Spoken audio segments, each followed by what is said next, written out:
Hello guys, this is Joshua Hawes. As you can tell, we're typing. I'm doing a review for the movie Man of Steel. I don't know what you're saying, Joshua. Didn't you already do this movie? The answer is yes. Here's what I'm doing.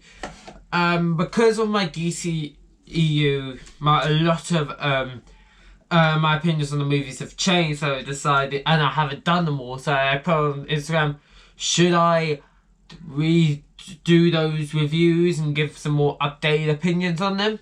Everyone was like, yes, and plus, I want to go through them because I recently got a new film that I hadn't seen, which I will not be seeing until I have to do a review, so I have something to look forward to. Wonder Woman 1984, finally got the DVD, so hopefully that will be cool. I'll put that back there, I can't bother to do that. But anyway, we're going to talk about Man of Steel. If you want my overall thoughts, it is the most, or at least one of the most underrated superhero films of all time. When people talk about the great superhero films, they never mention this film. When they even talk about the great DC films, they never mention Man of Steel, and I'm just thinking, why? It's brilliant. So let's just start off with the good.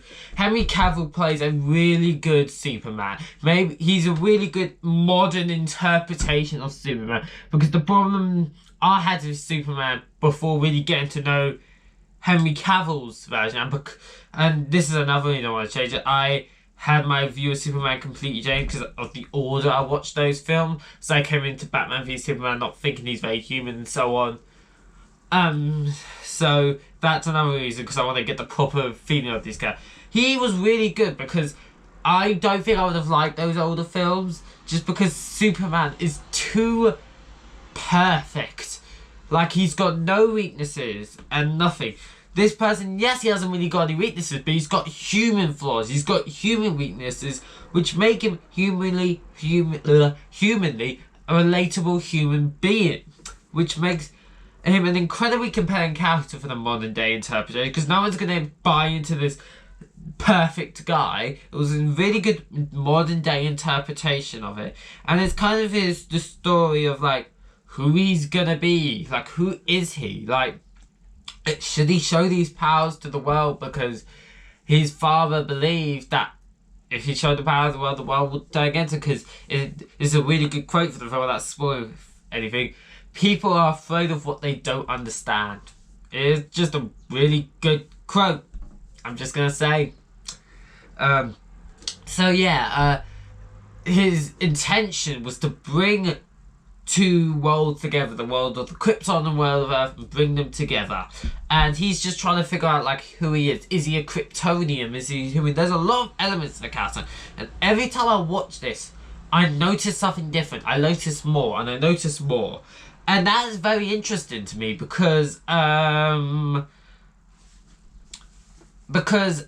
don't always get that on a film, especially with characters, because the characters are all very important to a film. Henry Cavill Superman is a really good character because there's a lot of conflict that he's going through, and he's been going through his entire life of should he show these powers of the world. There's a lot going on, and they're showing this in a more dimensional and a more clear, in a clear way, which is something which I think is really good.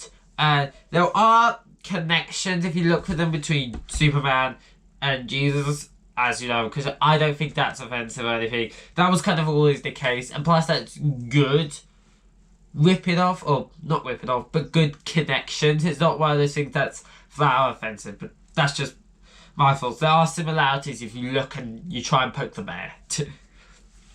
So yeah, General Zod, he's a good villain. He's one of those like one-off villains because just by the way he acts and his intentions and the way the movie goes, there is not a lot you could do with this character after this film, because he has only one goal in life.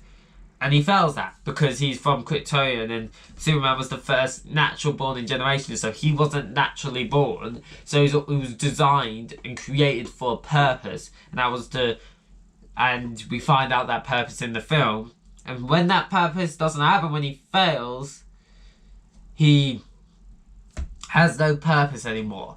So, like, there's not a lot really else because I can only think of one thing. So, yeah, so that is something. But he was a good villain. Lois Lane for Amy Adams played her quite well. Quite a nice interpretation of it. One thing I liked is that they didn't have the entire origin at the start. I mean, they did, but they didn't have the origin of Superman at the start of his life.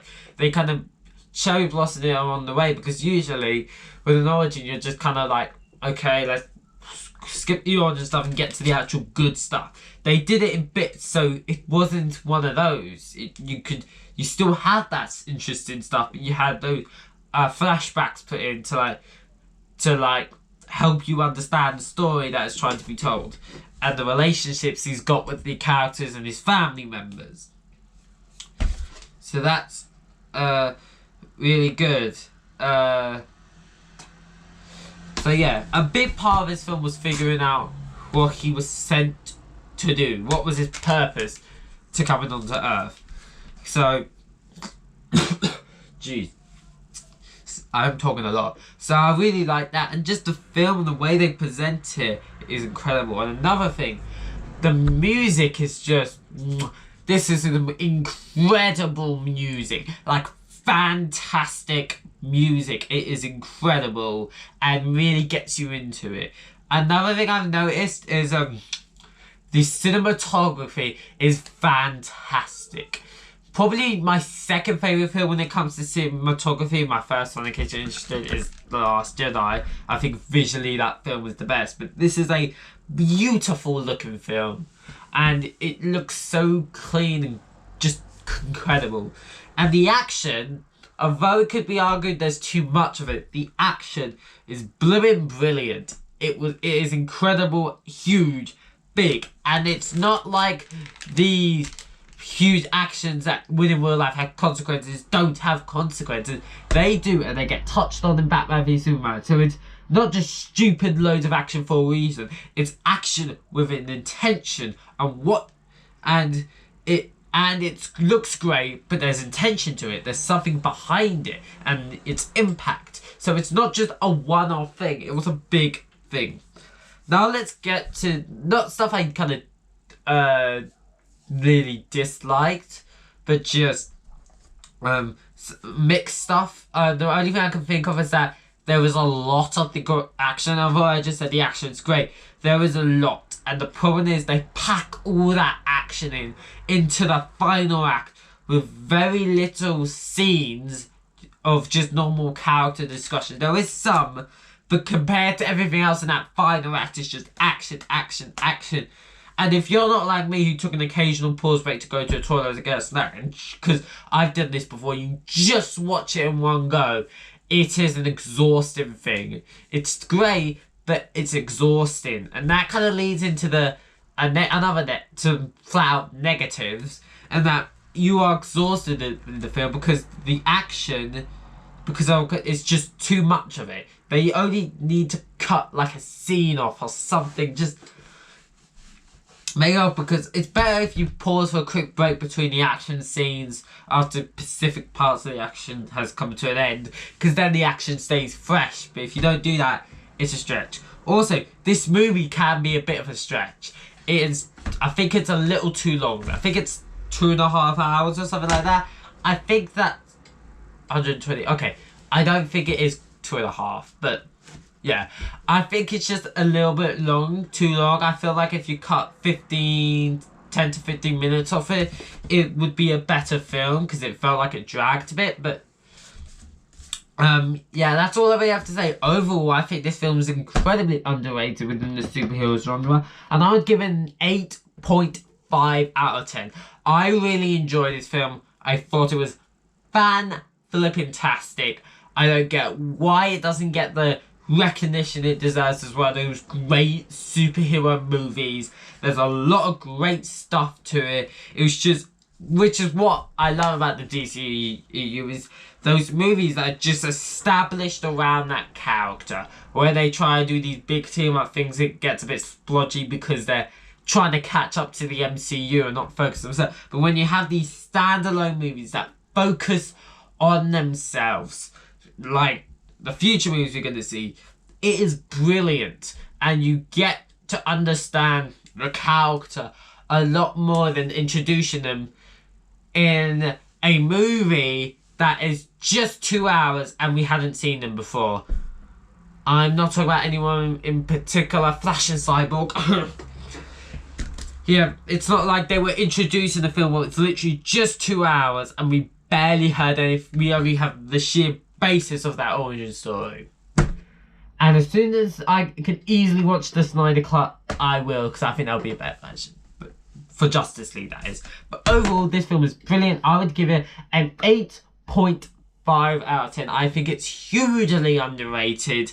When people talk about great superhero films, this is for some reason not the one to come about. 8.5 out of 10. I would strongly recommend this, and plus that cover looks really nice too. So yeah, I hope you enjoyed this video. Let me know in the comment section below what you thought of this video. If you enjoyed the video, don't forget to like the video, subscribe to the channel if you haven't yet, turn notifications on so you never miss a video, and I'll see you all in the next video. Bye guys!